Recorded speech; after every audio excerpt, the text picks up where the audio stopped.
Assalamualaikum warahmatullahi wabarakatuh. Sebelumnya perkenalkan, nama saya Randy Prianto, NIM 14014193332.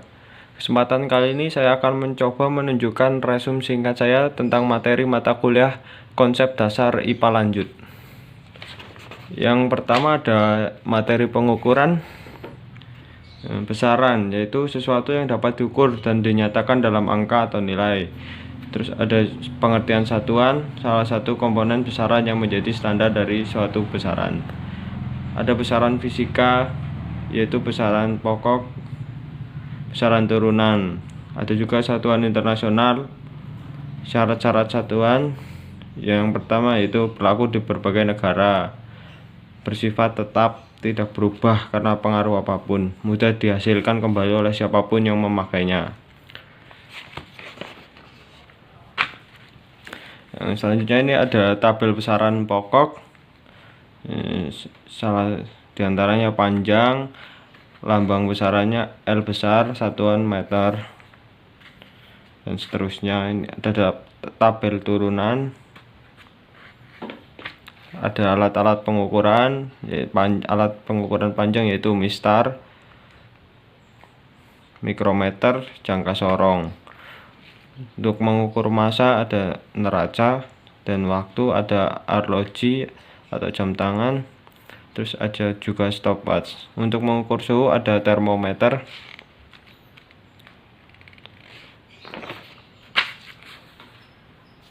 Ini ada aturan angka penting.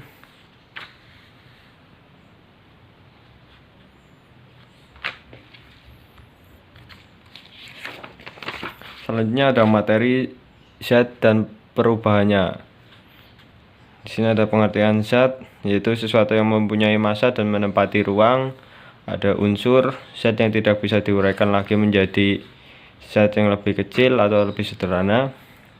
Terus ada pengertian senyawa, yaitu gabungan atau lebih unsur secara kimia dengan perbandingan tertentu, mempunyai sifat yang berbeda dengan sifat unsur penyusunnya. Ada juga sifat zat, sifat fisika, sifat yang dapat diamati tanpa mengubah susunan materi atau zat. Terus ada juga sifat kimia, sifat yang dapat diamati akibat terjadi perubahan materi menjadi materi lain. Sifat ekstensif, dipengaruhi oleh jumlah zat, contohnya massa, volume, energi.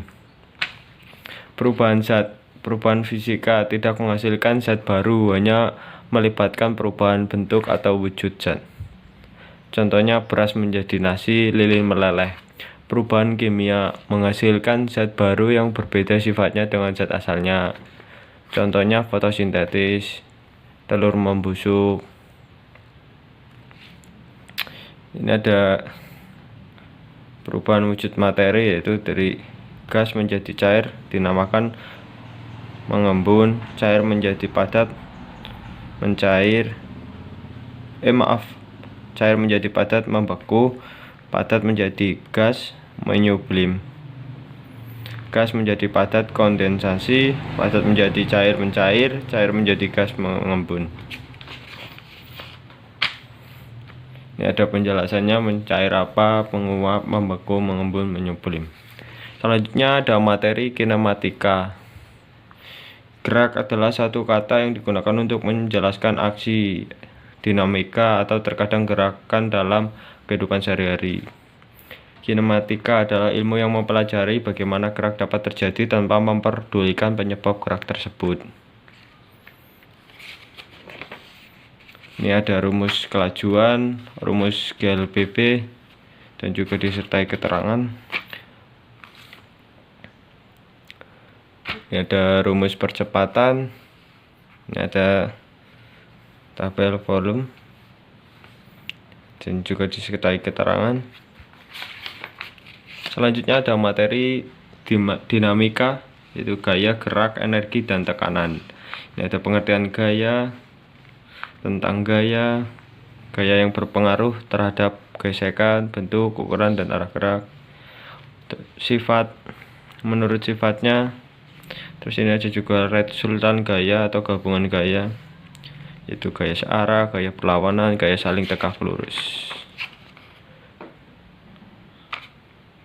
Ya, juga ada energi, yaitu kemampuan untuk melakukan usaha. Ini ada hukum kekekalan energi, yaitu energi tidak dapat diciptakan dan dimusnahkan, tetapi dapat diubah.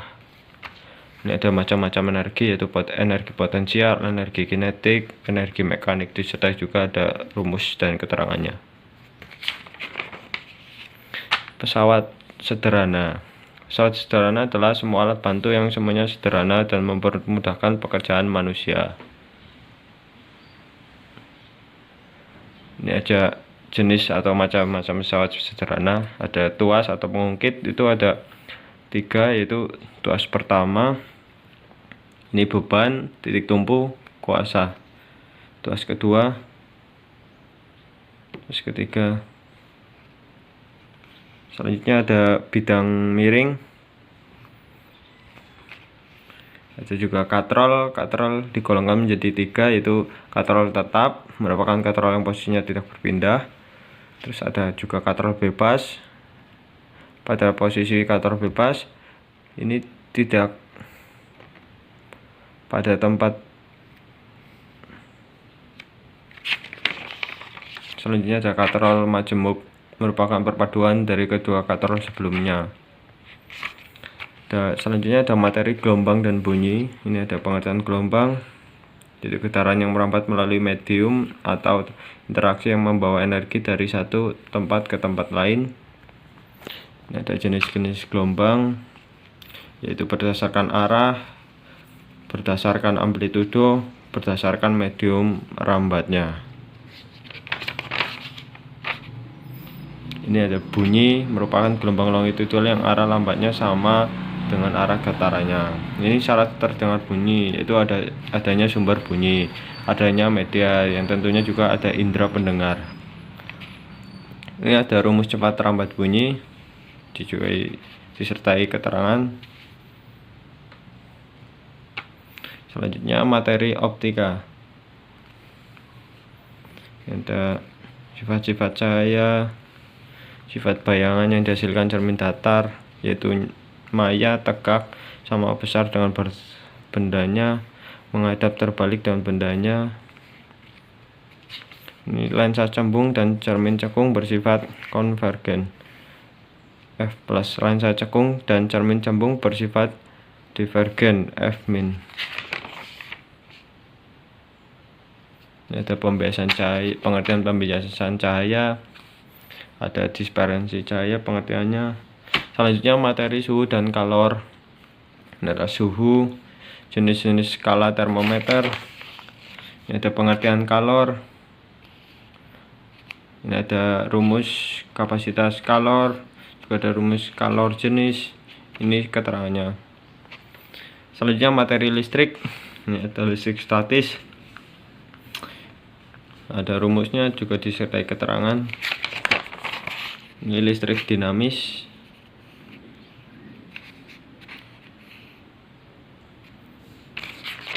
Ini ada rumus hukum Ohm. Selanjutnya materi magnet.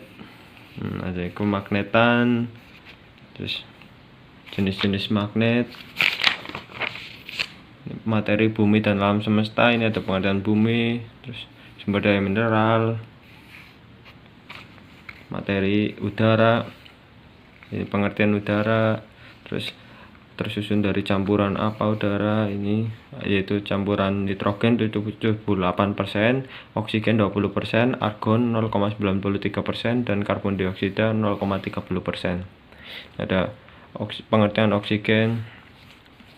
Ini ada manfaat udara, yaitu antara lain untuk oksigen bermanfaat sebagai untuk bernafas, terus meningkatkan sistem kekebalan tubuh atau imun, berperan terhadap jantung, perencanaan hidup. Karbon dioksida juga bermanfaat untuk tumbuhan berfotosintesis. Nah, jenis udara yang tadi sudah disebutkan, oksigen, nitrogen, karbon dioksida. Ini ada cara menjaga kebersihan udara. Mungkin itu saja materi yang saya sampaikan atau saya resume di buku catatan saya. Terima kasih. Wassalamualaikum warahmatullahi wabarakatuh.